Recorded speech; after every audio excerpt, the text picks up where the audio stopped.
మౌలిక హక్కులకై పోరాడిన గొప్ప సామాజికవేత్త జ్యోతిరావు పులే అని మేడ ప్రవీణ్ అన్నారు. జ్యోతిరావు పులే జయంతిని పురస్కరించుకుని ఆత్మకూరు మండలం నీరుకుల్ల గ్రామంలో నిర్వహించిన కార్యక్రమానికి మేడ ప్రవీణ్ హాజరై పూలే విగ్రహానికి నివాళులర్పించారు. ఈ సందర్భంగా మేడ ప్రవీణ్ మాట్లాడుతూ అణగారిన వర్గాలపై కొనసాగుతున్న వివక్ష వ్యతిరేకంగా పోరాడి కులమత వర్గాల లింగ వర్ణాలను అతీతంగా ప్రతి ఒక్కరికి విద్యనందించిన గొప్ప వ్యక్తి అని కొనియాడారు. కార్యక్రమంలో పూలే విగ్రహ కమిటీ అధ్యక్షుడు పిట్టల రాజమౌళి, మాజీ సర్పంచ్ అర్షం బలరాం, ఎంఆర్పీఎస్ మండల అధ్యక్షుడు నాదనూరి రఘు, మాదిగ తుప్పరి రమేష్, చిరంజీవి తదితర నాయకులు, గ్రామ ప్రజలు పాల్గొన్నారు.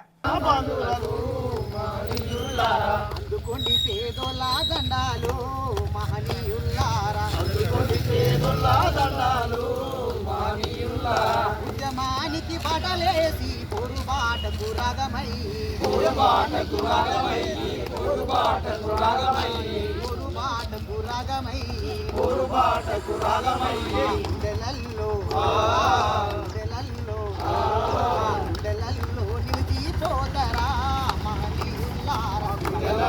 నిలిచిపోతారా మహనీయుల్లారా, చుక్కలై వెలుగుతుంటారా మహనీయుల్లారా, పూలల్లో పువ్వువై మంచి మల్లె పువ్వువై చక్కనైన తెలుతోని హక్కులన్నీ పంచుకోని జ్యోతిరావు పూలే నీవయ్యో మహనీయుల్లారా, అందమో మాదినా బంధులకు మహనీయుల్లారా, ఈ అన్న కులము నుండి విరజిమ్మిన కాంతి బోలే బోధించి సమీకరించి పోరాడు మన్నావు భీమరావు అంబేద్కర్ అయ్యో మహనీయుల్లారా, శూద్రులకే చందామయ్యో మహనీయుల్లారా, జోహార్ జ్యోతిరావు పూలే. అయితే ఎవరన్నా మాట్లాడండి.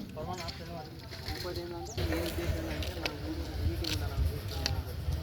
దాంట్లో ఒకరిని వద్దని ఒకరిని కావాలనేటువంటి పద్ధతి అస్సలు కాదు. అందరం కలిసికట్టుగా మనం ముందుకెళ్దాం. ఊరంతా కలిసి ఉంటాం. మనం విభిన్న కులాలు రేపు ఇట్లా కలిసిన కులాలు రేపు ఎదుగుతాను అనే విషయం ఆర్టికల్ తెలుస్తుంది. కాబట్టి దయచేసి దీన్ని మన ప్రోగ్రామ్ మీకు అవగతం ఇద్దరు బాధ్యతగా దీన్ని మీరు తీసుకుని చేస్తేనే రాజు బలరాములు అయితే ఇంకా మన మిగతాలు ఎవరైనా చేసేది అందరు ఎవరైనా కూడా వీళ్ళొక్కరే వస్తేనే అయితే అనేది అసలు కాదు. ఒక్కొక్కరం కలిసి ప్రోగ్రామ్ సక్సెస్ అవుతుంది. ఎవరి పట్ల మా అందరికీ కమిటీకి కానీ మిగతా వాళ్ళకి కానీ ఎవరికి కూడా యూనియన్ పిలవాలి, అనవసరం పిలవాలన్నటువంటి అహంకారం కానీ పోవడం ఎవరికి లేదు. దయచేసి మీరు ఎవరు విశ్రాంతం చేసుకోవాలని. మెయిన్ ఏంటంటే మనవాదం అనేది ఒకప్పుడు అది పట్టణాల వరకే ఉన్నటువంటి మనవాదం ఇవాళ గ్రామీణ ప్రాంతాల్లోకి వచ్చి అది మెయిన్గా మన ఊరికి కూడా వచ్చింది.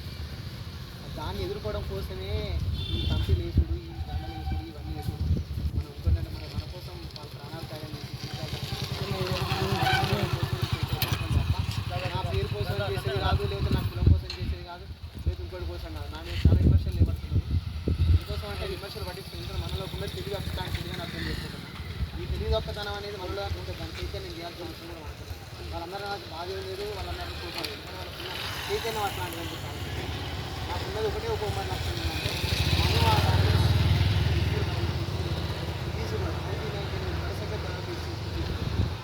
ఇంకా 99% ఎస్సీ ఎస్టీ తీసుకున్న కాలం ఇక్కడ కూడా మనకు మనవాదాన్ని చాలా పుచ్చుకొని వచ్చింది. ఊర్లలో చూడండి అదే ఇట్లాంటి దాన్ని మనం పెను ప్రమాదాలు చూసేస్తాం లేదు, మనం పోతే మన పిల్లలు ఉంటారు. కాబట్టి దీన్ని ఇట్లాంటి అప్పుడప్పుడు